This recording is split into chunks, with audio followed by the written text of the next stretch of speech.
As you guys know, I am moving. I recently went house hunting in Nova Scotia and I wanted to take you guys along, so enjoy. We got up really early in the morning and around 9 o'clock my dad and I headed out to the first house. This house was pretty remote as it gets, but it came with 15 acres.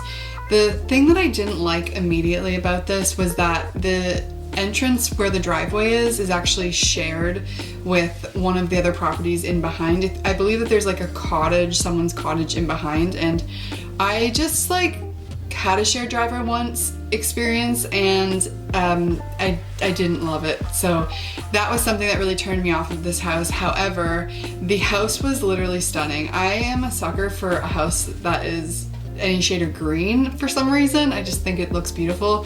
The property here was so tranquil and quiet, like it was such a, I can't even express it. It was just like the birds chirping.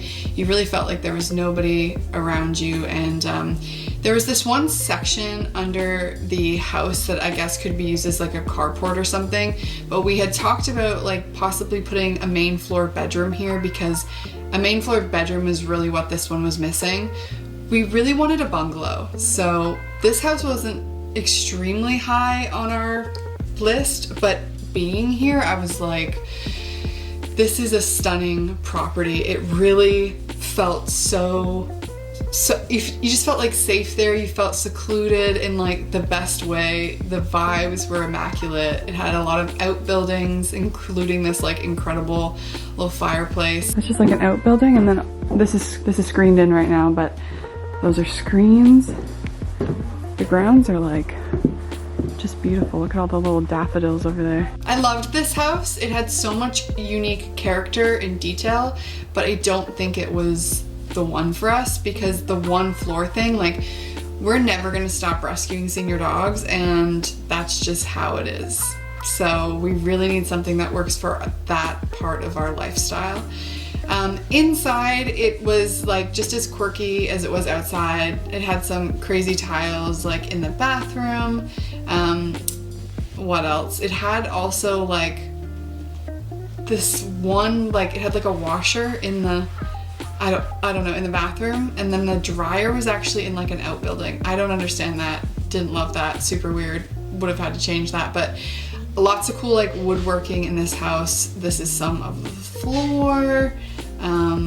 The living room was kind of small, like it had high ceilings, but overall I feel like if you put one couch in there, you really couldn't fit much else. And I actually really loved the kitchen. The kitchen was like next to perfect. I thought it was just so good. I loved everything about it. Going upstairs, the stairs were like quite steep and there was a lot of them. So I was just imagining my senior dogs and it was not it for me. I think after I did those stairs, I was pretty much like, okay, this is not gonna be the house. It's just not gonna work. I already struggle getting some of the dogs down the ramp at my house to go out to go pee. So like the stairs are just not gonna do it. They like converted one of the bedrooms into a bathroom and it still looked like a bedroom. So that was not good. I think the thing that I loved a lot, other than like the property, because like we all know I already love the property, was that it had this like outbuilding that was like a studio on the top and like a garage on the bottom, and it was huge. So for me, needing a studio space, this was really great. However, I did want a studio space that was inside my house. So I just feel like as far as this goes, like this studio space had a bathroom, which was really cool, and it also had like two different rooms. Like you could have one room as like an office, one room is like a shooting space or whatever you want. It was just a really, really cool extra space. It was heated, everything. It was great. You guys saw this house on Instagram and you really loved it, and I almost like felt bad breaking your heart that we weren't gonna get it. But anyways, on to house number 2. House number 2 is on the ocean, so you own some oceanfront. It was in really bad shape, like a dog had chewed up the baseboards and stuff, but we quickly learned that the property behind this house had the lot severed. So someone, like they were trying to sell the lots and you were gonna have 6 people living behind you, and no, just that's an absolute no for me.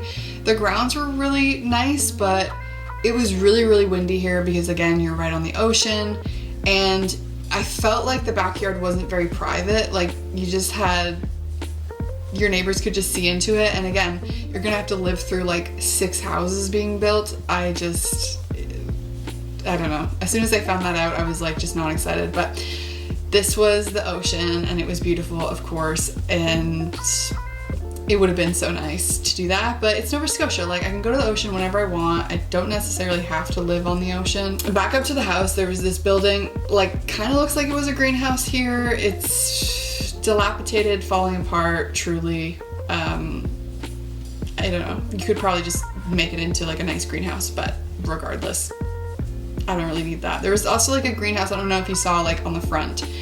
The land was really cute, manicured, loved it, but the house inside just didn't do it for me. Like, I don't know. It's, I think I just want something different. This kind of reminded me of my house and how you have like big open kitchen, living room, bedroom. The basement smelled very like moldy, mildew. This was just not it. It just wasn't the house. By the time we got inside, I already kind of knew that, but it did have like some good sized bedrooms. I don't really know why there was a huge step down here randomly into each bedroom. Super weird. I don't know what that was, but anyways, that was house number 2. Here's some more footage of the basement. It's nothing exciting, just is what it is, the basement. This was a little greenhouse that was like beside it, which was really cool, but yeah, just this wasn't the house for me. So let's head to house number 3. So this house I thought had really great curb appeal. It looked so cute from the road. Like this big tree right here was so healthy, and the house had like recently been painted. I'm always wary of that though, because I wonder like, did people use proper paint, or is this just gonna start chipping and look like garbage very soon? Because it was recently painted, but it had like really cute curb appeal. Again, so a 2nd-story house, we're back to that. This one though, like it had been renovated and it was priced really well, so that's why I thought it was worth a look. Closer to my dad, and I can't remember how many acres this one was. I think it was 10 acres. The only problem is that the acreage was like, your property was really long. So it wasn't wide, it was just long. But that also meant that there was like a dog walk path at the back of the house. Obviously an older house, super charming, little staircase there. Had carpet. We probably could do a main floor bedroom down here, no problem. There's a bathroom too.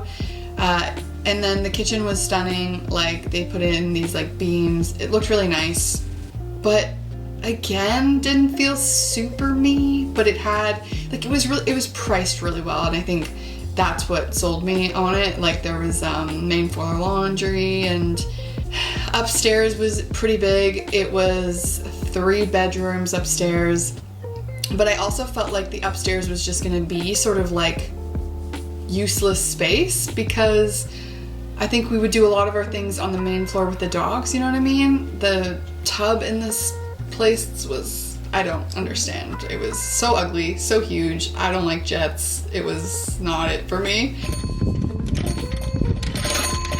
That's so cute. To have stuff like that, like attached like out. It's an outhouse. Just go pee. It runs to the sea. This is amazing, I have to say. For dog walks. This one was really hard to get over because dog walk path really, really was selling this house to me. But again, it was such a narrow lot, and I really did hate that. But yeah, the walking path was amazing. I can't deny it. So there was a 4th house that we saw, and that's the house that we bought. So I'm not gonna share it. These houses that I showed you were vacant. The house that we bought was not vacant, and I don't want to invade her privacy. You guys are just gonna have to wait for the empty house tour video on that. It'll be worth the wait, I promise. It's so good. We're doing it, we're moving. I'm really excited to take you guys along the journey. I know so many of you guys loved house number 1. I don't think in the long run it was the right move for us. I think the one that we ended up with is the one for so many reasons, and when you guys see it, you're gonna be like, ah yes, this is good for the dogs. The house that we got feels like a forever home, and I don't think any of these houses did. So I also filmed like a behind the scenes video of like the buying process and stuff, so lots of content is cooking. I'll see you guys in my next video. Bye.